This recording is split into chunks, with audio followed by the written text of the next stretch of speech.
Hello and welcome, and thank you for joining me. Marchers joined in solidarity across the country in response to the death of George Floyd at the hands of Minneapolis police. Those police officers have since been charged with his murder. Hands up! Don't shoot! But this is an all too familiar occurrence with black young men and women across this country.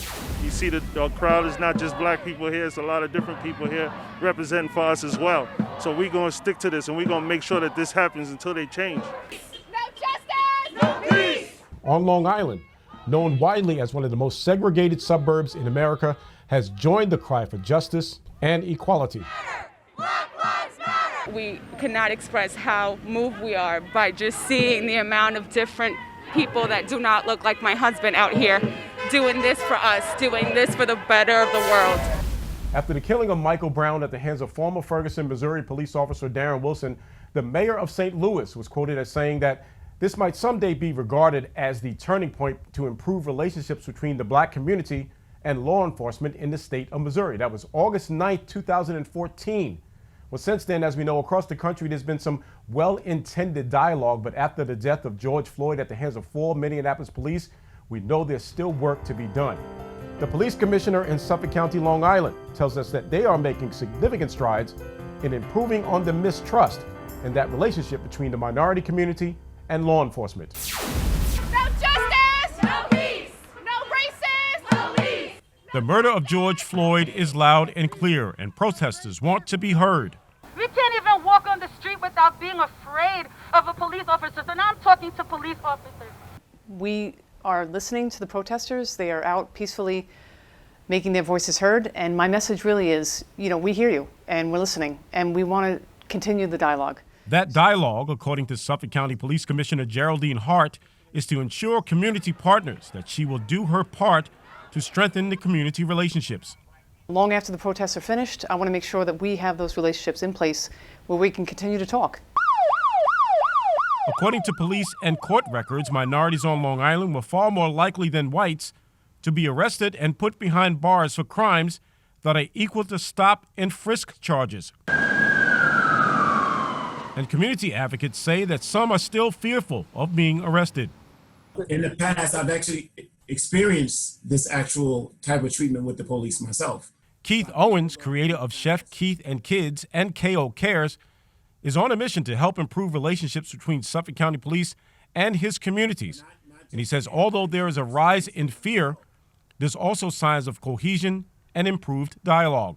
And when they come into the community now, the kids actually know them by first name. They give them hugs and everything. But when we first started this program, the kids wouldn't even come into the building. We've had our community members sit with us to develop the program. We've had our Deputy Commissioner, Lewis, develop the program along with DOJ, and it's now a model for the country.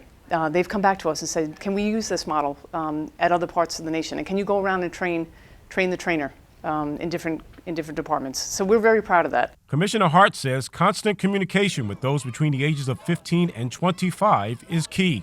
We want to interact, in high school, in middle school, or younger, and make sure that we're out there interacting, and they see the police not just as enforcers, but really as community members with them and working together with them. So really thinking outside the box as a department, and how do we do things differently. Commissioner Hart tells us that her police officers are held to the highest level of professionalism and are held accountable for all of their actions.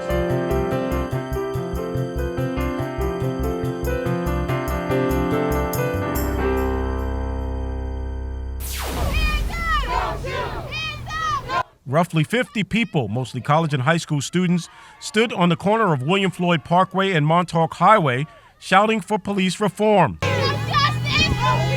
They want their voices heard. And on that same corner, a sign that reads, "Vote blue, no matter who."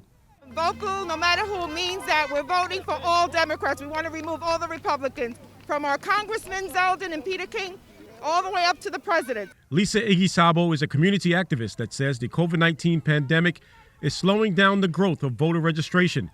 Both Republican and Democratic parties anticipate a substantial drop in the number of unaffiliated voters before the voter registration deadline on June 16th. If Igisabo has her way, no minority will go unaccounted. A lot of minorities feel that neither party has done anything for them to make change. But now this feels different. There's definitely something different about this time. and a lot of people are actually registering to vote. We have to come out, we have to change our elected officials so that way they represent us, especially with the laws, what's happening with Black Lives Matter. Black Lives Matter! Black Lives Matter! Black Lives Matter! Hello, welcome back, and I just want to leave you with this. There's an obvious systemic racial issue that exists and needs to be fixed. The intentional disadvantaging of blacks and minorities, especially when it comes to creating meaningful relationships and employment just based on their identity. I myself, in my chosen field, have noticed that the local television station dedicated to covering news in my hometown in Nassau and Suffolk counties has not hired a black male journalist to cover relevant news in quite some time. That is very true, and that is a fact. These protests are American as apple pie. Everybody has the right to do it. But the protests are people who are hurt, angry, and in pain. But no more pain is felt by the ones who lost loved ones due to police misconduct.